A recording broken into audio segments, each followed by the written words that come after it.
ಕುಲಕ್ಷಯೇ ಪ್ರಣಶ್ಯಂತಿ ಕುಲಧರ್ಮಾಃ ಸನಾತನಾಃ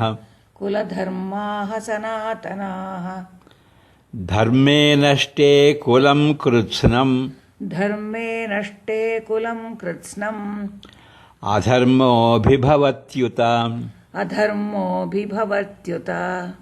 Arjuna continued, with the demise of the elders in the family, all the traditions and dharmic practices would come to a halt.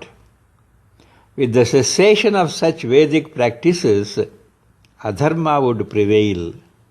ಕುಲವು ಕ್ಷಯವಾದರೆ ಶಾಶ್ವತವಾದ ಕುಲಧರ್ಮಗಳು ನಾಶವಾಗುತ್ತವೆ ಮತ್ತು ಧರ್ಮವು ನಷ್ಟವಾದರೆ ಸಮಸ್ತ ಕುಲಗಳನ್ನೂ ಅಧರ್ಮವು ಅಧೀನಪಡಿಸಿಕೊಳ್ಳುತ್ತದೆ.